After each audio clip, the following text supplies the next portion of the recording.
The truth about giving back to your community. As a bike shop owner, business owner, what have you, what is the true purpose behind of giving back? Is it really just to boast your numbers and image and that kind of thing? Or are you actually full-heartedly out there to do good?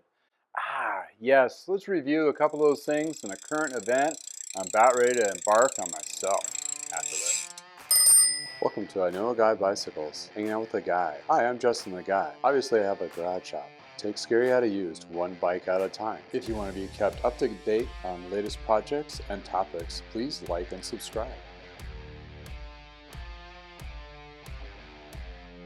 Hey, welcome back to I Know a Guy Bicycles, hanging out with a guy. Hey, I'm Justin the Guy, and this is As the Wheel Turns, So the Days of Our Rides. Yes, we are talking about today about charity events, and you're gonna go, oh, pause, click, next video. Hold on, there's some gold nuggets here you want to kind of check into before you leave.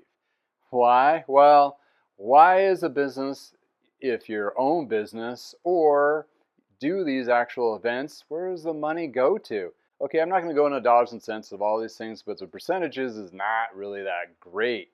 But do we stop doing them? No. My family and I, at Parker Bikes back in the day, back in 88, 89, they started doing the MS 150, which is now called Bike MS.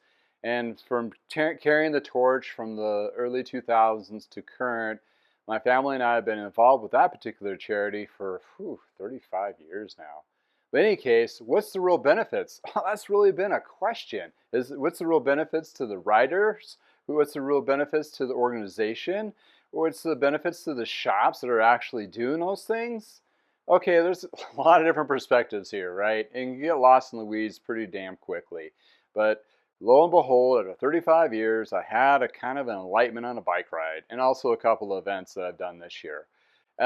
Basically, if you're a bike shop owner and you're doing the events yourself or sending your peeps out there, actually, you probably should send your managers or more lead team if you're a bigger organization, because these events are basically life-changing. Life-changing to a perspective of seeing people out there for that particular organization or ride or charity event they're doing. You see the passion, and also you see how important the bicycle is for those particular events and how much it has transformed and changed lives. These events have changed lives, from either doing them yourselves and being healthy to those who you're saving or giving benefit to from the outcome. Crazy, right?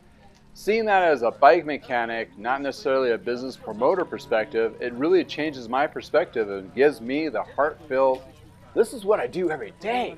This is what I need to, improve myself and every customer that comes in or I come in contact with is a very beneficial impact on them as well as myself. We're building a community here, folks. Community, right? You're on this channel watching me. Yeah, you're here for the community portion of this, right? I talk about the industry, I talk about bicycles, gyms I'm going to be working on, have worked on, the insights of the industry, ups and downs, and otherwise I bring in friends to talk about such things. But hey, I'm embarking on a new adventure. This year has been a little more, forward thinking, I guess. Did the MS 150 in June. Then I got asked to do another event in Greeley in July. And then I did the Magnus ride support, well, kind of support. It was more like an after event thing, which I had no clue back in August. And now I'm doing an event in September. This is the BBC, the Buffalo Bicycle Classic. Okay, never heard of it, neither did I. But in any case, and I live here in Colorado, probably there's so many rides, so many charity rides and so forth, but I'm going to focus on this one just as a highlight. And also add a little gold nugget at the end here to tell you what's coming up. Anyway, the bicycle, or Buffalo Bicycle Classic, BBC, it's been around for 20 years. Who knew? In those 20 years, they have raised something like $3.7 million for scholars. This is basically a CU scholarship-ish program donation, and they've helped out 450 students, basically. It's not full scholarships. Wish it was. I wish it was more bike related, like part of the team and so forth, which it's not. It's basically helped regular students to get through their school situation and help them have a little bit of money to go through that without coming out of the back end with a massive amount of debt, which is great. So there's the silver lining. We're continuously improving those going into life, right? Continuing education from grade school, kindergarten, all the way up to college. I can't say anymore how important this is in a sense, because college is very expensive. My son just went through it. Luckily, and we were very, very, very, very, very fortunate that he was able to do through programs such like this and others that he basically walked out of college debt-free. That is amazing.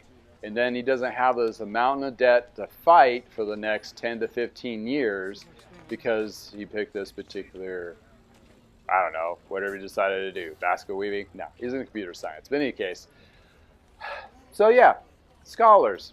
Is it this particular one the best one out there? Probably not. Is it one of many out there? Absolutely. Is it something they should be involved in? Sure, why not? Check them out. It's a fun community thing. This particular one has like 9 different rides, from little buffs, as they call it, because they're buffaloes that see you, that kind of thing, whatever.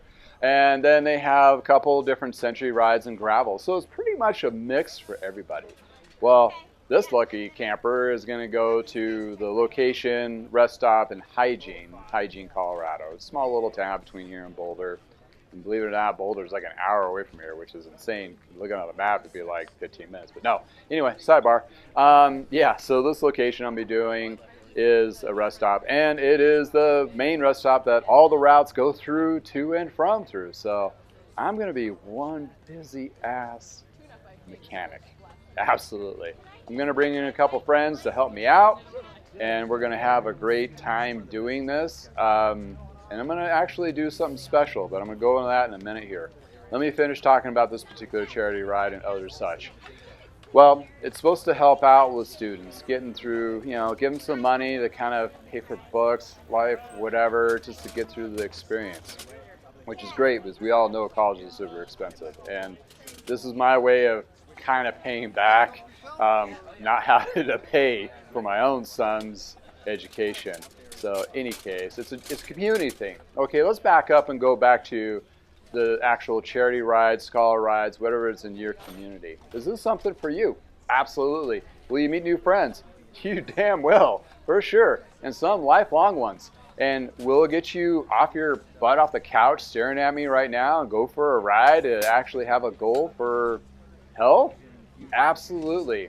You don't have to do the MS-150 or the Bike MS. You don't have to do the BBC. You don't have to do a lot of these. But check out one or two in your neck of the woods and see if it's something that you would like to participate in or volunteer or whatever the case may be.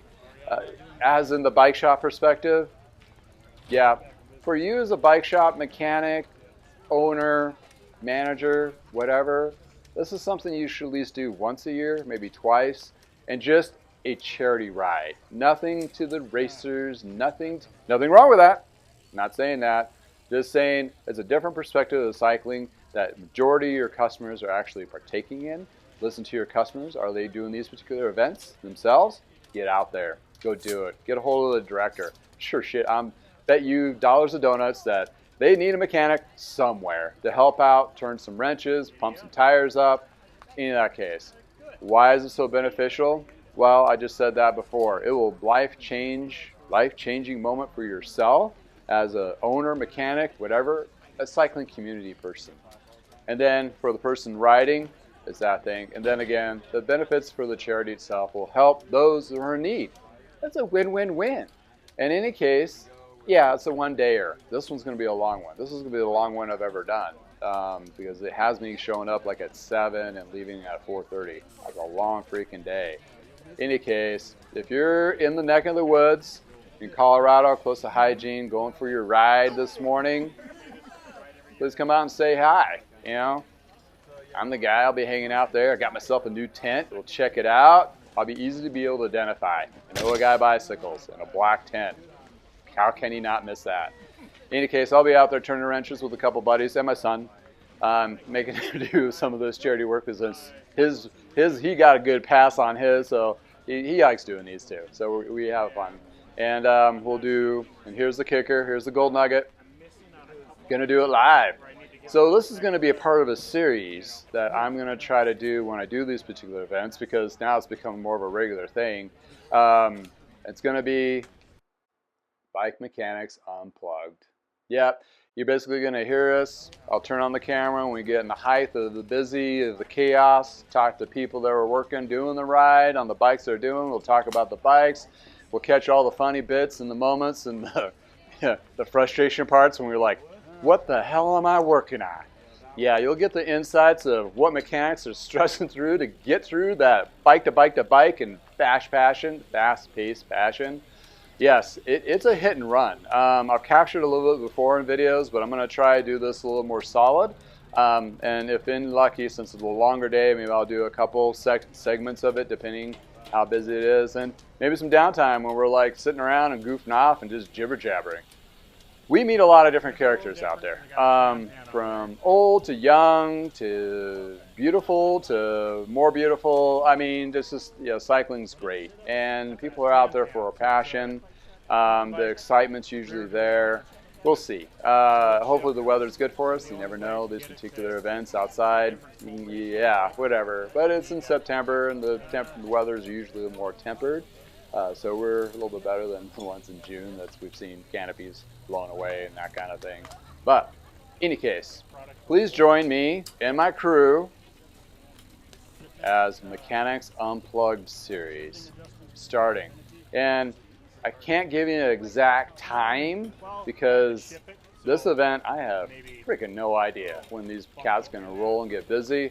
But I will turn it on when it hits. And when it hits, it's going to be hot and heavy and fast. Like the MS-150, which I recorded, which I haven't edited yet. I just haven't had time. It's been a busy year, but you'll get insights on that too as a follow-up, hopefully later this month. But this particular one is going to be live. That's the easier way to capture it. And, I might see some extra funnies. I don't know. I got some stuff in mind that may or may not be appropriate, whatever.